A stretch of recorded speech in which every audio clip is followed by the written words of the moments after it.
Hey guys, for Complex News, I'm Natasha Martinez. The rapid and deadly spread of COVID-19 has turned the world upside down and is completely changing the way we're living our day-to-day lives. As soon as the virus reached pandemic levels earlier this month, every industry adjusted in ways they saw fit to help protect the health of their employees and consumers. But the entertainment industry in particular was quick to make drastic decisions that we've never seen before. The dominoes started to fall once Hollywood reacted to the spread of coronavirus by delaying release dates, halting productions, and then closing movie theaters.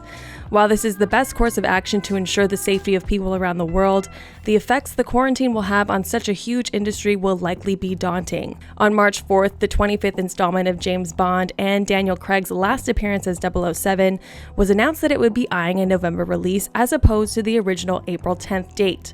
For Complex's resident movie lovers and hosts of the Watch Less podcast, Cal and Fraser Tharp, this was the film that rang the alarm for the rest of Hollywood.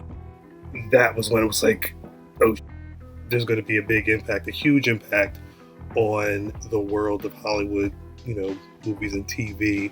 So yeah, I think that was probably the biggest one, just because of the anticipation. Daniel Craig's last film, being able to see, women like Ana de Armas and Lashana Lynch, as well as Rami Malek just being the villain for that film. That was the one that I think hit the hardest. Some of these other movies were scheduled to come out and got pushed back to later points of the year or like undefined dates, but they were already kind of far away. No Time to Die was like a very real pushback. Bond has a crazy global market, so I think they were already concerned with like Italy and Europe and stuff like that. But to have that get pushed back was pretty nuts and disappointing. According to Deadline, MGM, Eon, and Universal felt the push was necessary after observing the heavy decline of box office numbers across Asia due to the virus.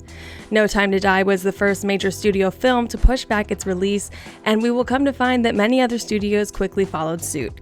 Tom Hanks just about made everyone stop in their tracks when he confirmed the news that he and his wife, Rita Wilson, had been infected. They were both in Australia on location as part of pre-production for director Baz Luhrmann's upcoming Elvis Presley movie. Deadline officially reported this shocking news, and Hanks later confirmed it on Twitter. Kevin Durant, Game of Thrones actor Christopher Hivju, and Idris Elba, along with his wife, also tested positive. Elba used his announcement to encourage social distancing. Beyond celebrities announcing they were sick and that awkward Gal Gadot moment that brought more chaos than peace, the middle of March showed that just about every ongoing production and movie theater release was placed on hold. A Quiet Place Part 2 postponed indefinitely, Fast 9 was delayed for an entire year, and Disney's live-action Mulan and New Mutants had been pushed back again indefinitely.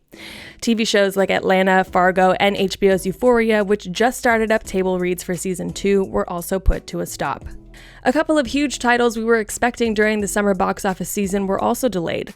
Marvel's prequel film Black Widow starring Scarlett Johansson was set to release on May 1st, and while it's no surprise that the film was pushed back, Disney did not give a new date of when we should expect the next installment to the MCU. On the other side of the tracks is the DCEU's Wonder Woman 1984. Following the massive success of the 2017 film, 1984 was set to bring in an estimated $1 billion.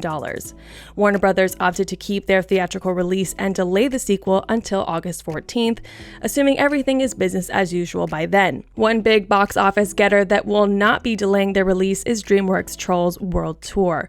Universal made the announcement that it will simultaneously release the Trolls sequel direct to digital, despite over 5,400 plus cinemas around the country being closed due to the pandemic and causing the box office to hit zero for the first time since 1994. Horror movies The Hunt and Invisible Man have also been made available to stream, as well as Birds of Prey and Bloodshot. According to CEO and president of the National Association of Theater Owners, John Fithian, cinemas can be closed for up to 2 months. During an interview with The Hollywood Reporter, Fithian did not hold back on slamming Universal on this decision, which could affect the eventual release of other huge properties, including Fast 9. Universal continues to advertise to consumers that Trolls will be released simultaneously to theaters and the home on April 10th, and they are lying to consumers. Universal knows that theaters will still be closed on April 10th. Exhibitors will not forget this. THR asked Vivian the very valid question of whether he thinks films either going quicker to streaming or straight to on-demand will create a permanent shift in consumer habits where people stay home and stream rather than going to the movies. Vivian confidently clarified that this is just a reaction to COVID-19 and not the new normal. I don't see this as being a final pivot to streaming services taking over. Look at, what happens during the awards season. While Netflix has its Oscar nominations and it's not Oscar winners, we're not in a situation where like the whole Best Picture thing is going to be all Netflix or all streaming. My thought is they're just going to come back 10 times harder when people are able to go to theaters so they can, try and recoup that money. So for the time being, streaming is the reactionary answer. Although many services like YouTube, Netflix, and Facebook have reduced video streaming quality to avoid network congestion. There are plenty of video on-demand options. There's of course Tiger King, Netflix's latest true crime documentary that everyone is going crazy over. Plus Callum Fraser's picks, Dare Me on Netflix, and the rebooted High Fidelity on Hulu. While we have the time to spend streaming new shows, reruns, or video on demand, it's important to remember that the spread of coronavirus has cost many jobs. It was reported that roughly 120,000 below-the-line jobs and counting have been lost. The National Association of Theater Owners are one of the first lobbying groups to push for government funding for theater employees. However, more help is on the way. Light Industry, Screen Slate, and other community partners started the Cinema Workers Solidarity Fund on GoFundMe. They've quickly reached beyond their goal, raising over $60,000. For every $3,000 donated, it can support 5 people with the equivalent of 40 hours a week at $15 an hour. This is a scary time for the industry, but with help and support, we will come back strong. What are your thoughts on this? Sound off in the comment section below. For Complex News, I'm Natasha Martinez.